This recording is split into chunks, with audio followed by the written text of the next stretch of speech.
Aujourd'hui c'est ton jour de salut. Salut. La main de grâce t'est tendue. Nous allons lire la parole de Dieu dans Jean chapitre 3, le verset 3 à 5. La Bible dit ceci.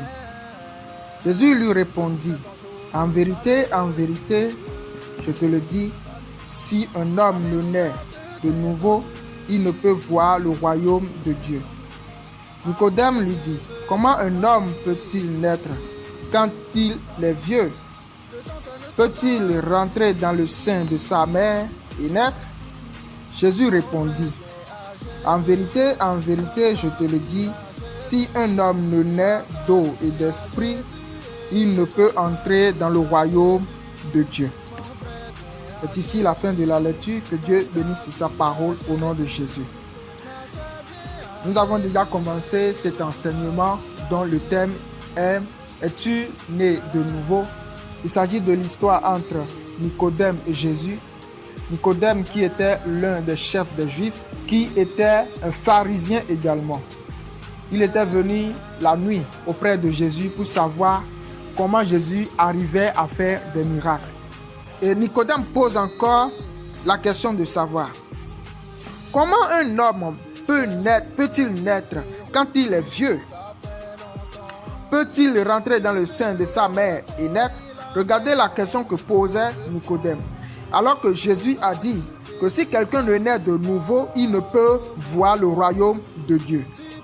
Mais Nicodème ne comprend pas ce qu'on appelle la nouvelle naissance. Donc, malgré que Nicodème était un chef des Juifs, malgré que Nicodème était un pharisien, les pharisiens, ce sont des adorateurs de Dieu. Ce sont ceux qui maîtrisaient la loi de Dieu. Malgré lui, il était pharisien, il ne comprenait pas la nouvelle naissance. Et ainsi, si Nicodème mourait en ce moment, il n'ira pas au ciel. Est-ce que vous comprenez? Si Nicodème mourait en ce moment, il n'ira pas au ciel. Malgré lui, il était pharisien, il était un chef des Juifs. Les Juifs qui étaient des adorateurs de Dieu. Être responsable à l'église, ce n'est pas le signe que tu es né de nouveau.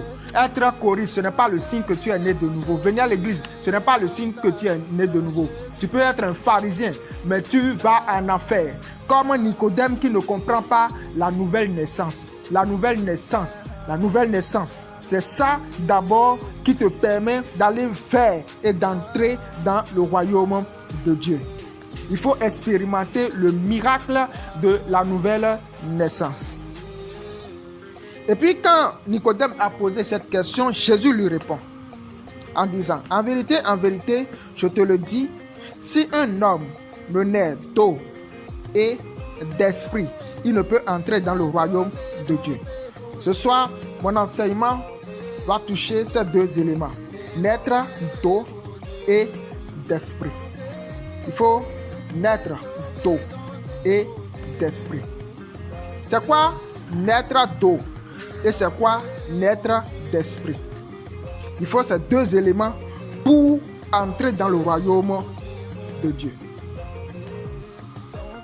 Naître d'eau, c'est être baptisé dans l'eau.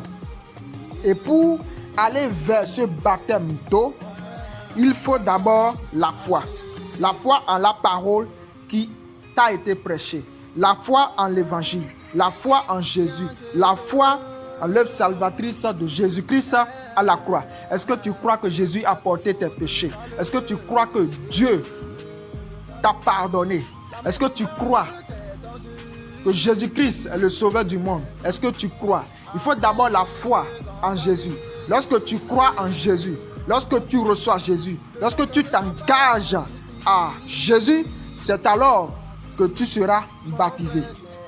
Jésus-Christ dit, allez partout le monde et prêchez et enseignez et faites de toutes les nations mes disciples, en les baptisant au nom du Père, du Fils et du Saint-Esprit. Celui qui croira et qui sera baptisé sera sauvé. Celui qui croira et qui sera baptisé sera sauvé. Pour aller vers le baptême, il faut d'abord la foi.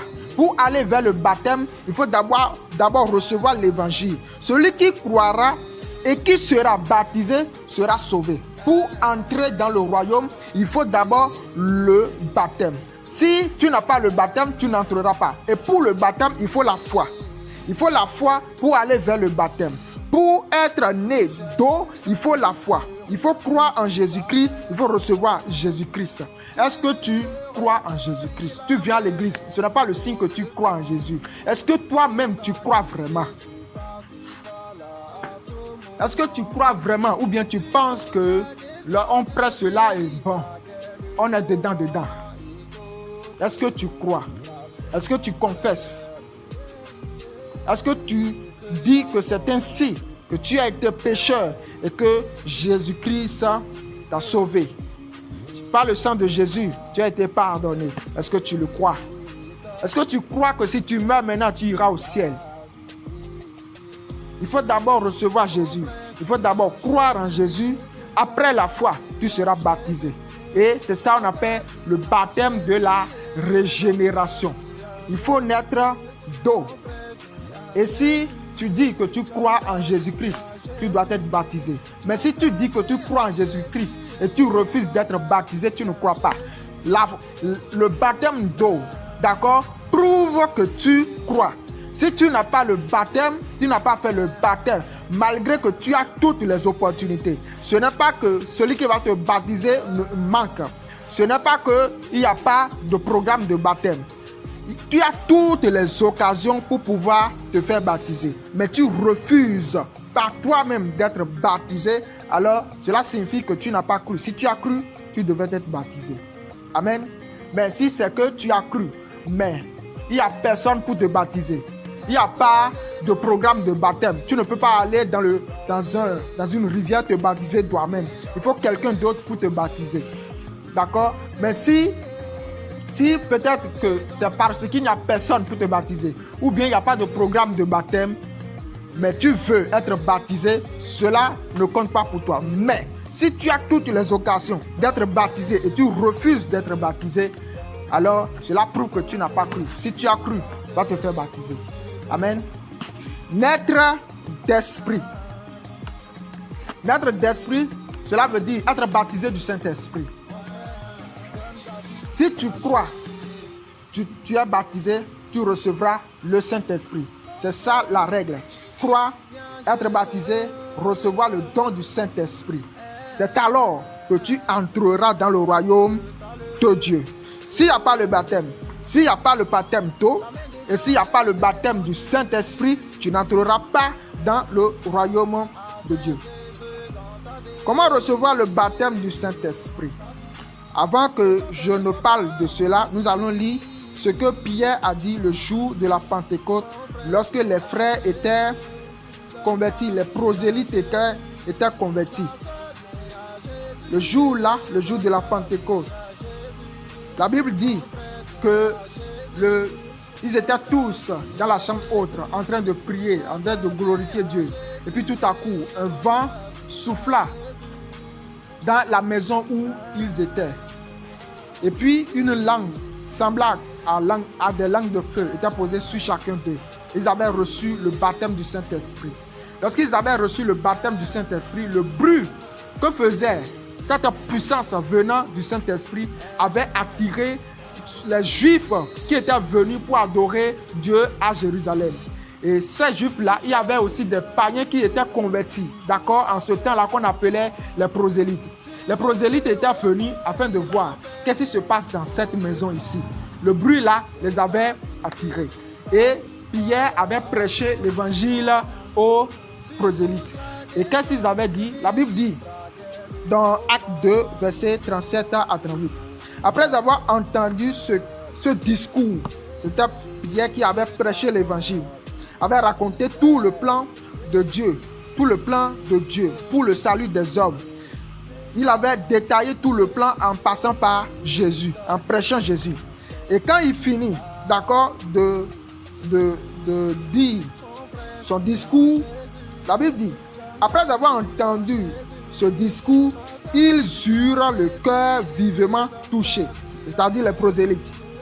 Et ils dirent à Pierre et aux autres apôtres, « Ah mon frère, que ferons-nous » Pierre leur dit, répentez-vous et que chacun de vous soit baptisé au nom de Jésus-Christ pour le pardon de vos péchés et vous recevrez le don du Saint-Esprit. Je répète, répentez-vous et que chacun de vous soit baptisé au nom du Saint-Esprit, au nom de Jésus-Christ. Soit baptisé, c'est-à-dire de l'eau, au nom de Jésus-Christ. Après le baptême, vous recevrez le pardon de vos péchés et ensuite, vous recevrez le don du Saint-Esprit. Il faut le baptême d'eau, ensuite le baptême du Saint-Esprit. C'est alors que tu es candidat pour le royaume de Dieu. Alors je te pose la question, as-tu été baptisé déjà? Est-ce que tu as été baptisé du Saint-Esprit? C'est indispensable. Lorsque vous croyez en Jésus-Christ et que vous faites le baptême d'eau, la première chose à chercher, c'est le baptême du Saint-Esprit. C'est le baptême du Saint-Esprit.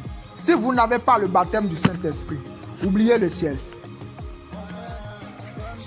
Il est écrit dans la parole de Dieu que tous ceux qui sont conduits par l'Esprit de Dieu sont fils de Dieu. Qui sont ceux qui vont entrer dans le royaume de Dieu? Ce sont les fils de Dieu. Mais les fils de Dieu doivent être conduits par le Saint-Esprit. Et pour être conduit par le Saint-Esprit, il faut être baptisé du Saint-Esprit. Et si vous n'avez pas le baptême du Saint-Esprit, comment vous serez conduit par le Saint-Esprit? Et si vous n'êtes pas conduit par le Saint-Esprit, vous n'êtes pas fils de Dieu. Et comme vous n'êtes pas fils de Dieu, vous ne pouvez pas entrer. Es-tu baptisé du Saint-Esprit? Le baptême du Saint-Esprit, est indispensable. C'est obligatoire. Il faut chercher le baptême du Saint-Esprit. Où tu reçois le Saint-Esprit dans ton esprit. Ou quand tu bouges avec le Saint-Esprit. Quand tu parles, c'est le Saint-Esprit qui parle en toi. Ce n'est pas que tu dis des choses et tu dis que c'est le Saint-Esprit. Non. As-tu déjà été baptisé du Saint-Esprit avant de dire que c'est le Saint-Esprit qui parle en toi? Et il y a une doctrine qui passe parce que les gens ne veulent pas chercher le baptême du Saint-Esprit. Ils disent que le jour où tu reçois Jésus-Christ, tu as déjà reçu le baptême du Saint-Esprit. C'est faux. Il peut y avoir un jour, le jour où tu reçois Jésus-Christ, Jésus te baptise de l'Esprit Saint. En même temps, les gens comme Corneille. Mais il y a d'autres. Après avoir confessé Jésus, ils reçoivent après le baptême du Saint-Esprit. C'est après. Mais ce n'est pas le jour où tu dis, Dieu, Jésus, je me donne à toi, entre dans ma vie. Et automatiquement, tu es baptisé du Saint-Esprit. Quelle est la preuve que tu es baptisé du Saint-Esprit? Et si tu n'es pas baptisé du Saint-Esprit, recherche le baptême du Saint-Esprit. Aujourd'hui, ces enseignements ont disparu dans l'église et sont remplacés par d'autres choses. Alors que la chose primordiale, c'est ceci. Si avant qu'un bébé ne devienne grand, il faut qu'il soit né d'abord. Non? Si tu n'es pas né, comment tu seras grand? Tu vas grandir dans le ventre de ta mère. Tu vas devenir un zombie là-bas. Il faut naître d'abord. Ensuite, tu vas grandir. Mais nous enseignons des choses, des grands, mais les choses basiques comme le baptême du Saint-Esprit, nous laissons.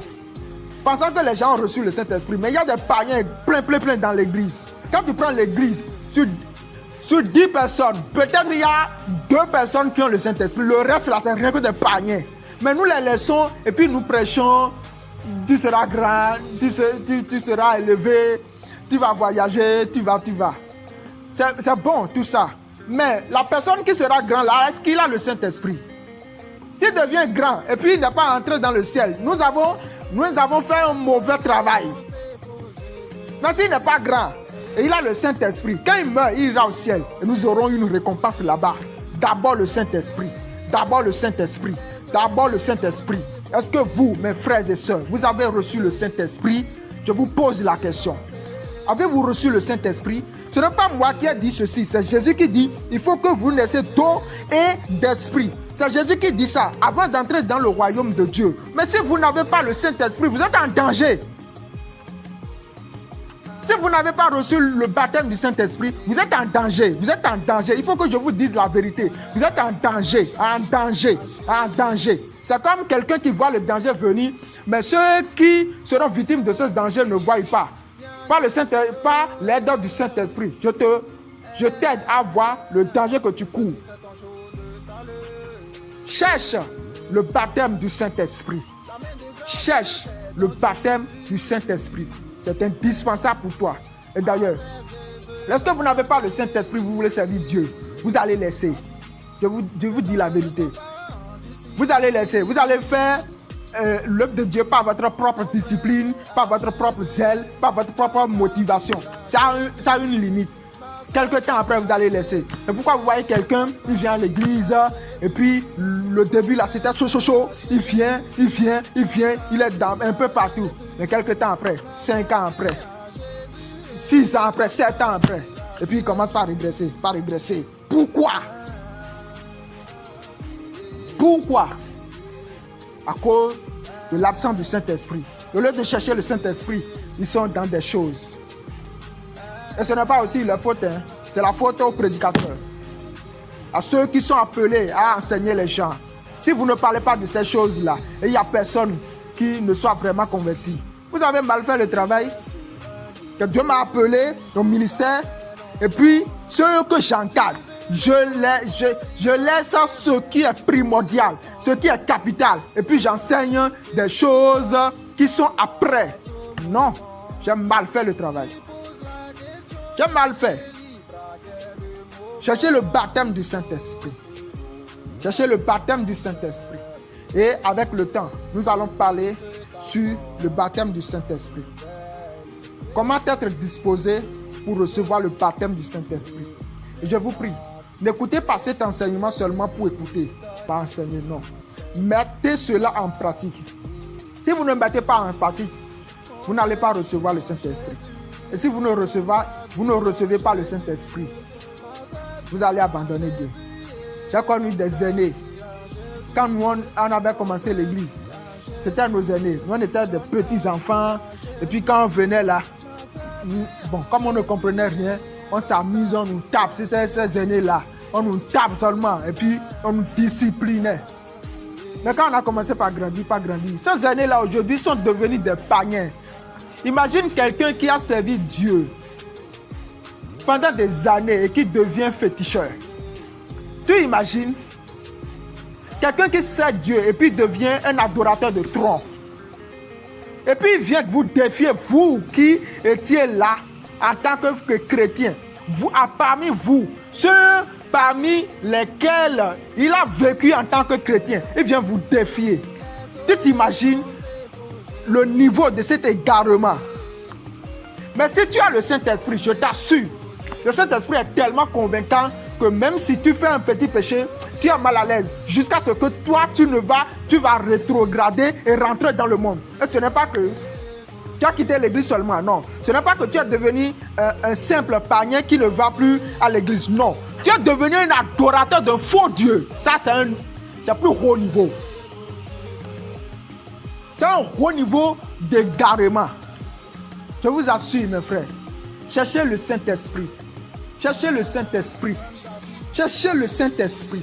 Cherchez le Saint-Esprit. Que le Saint-Esprit habite en vous.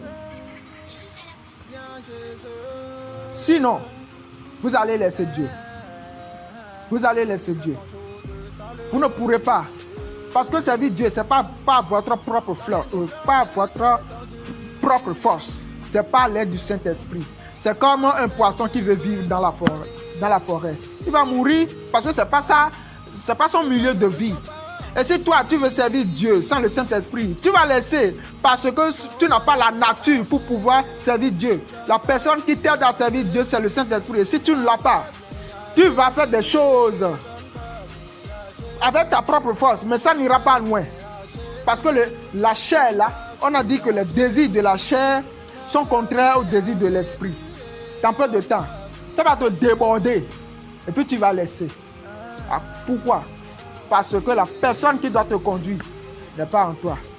Cherchons le baptême du Saint-Esprit. Que Dieu vous bénisse. Mon frère, viens à Jésus, donne ta vie à Jésus. Ma soeur, viens à Jésus et donne ta vie.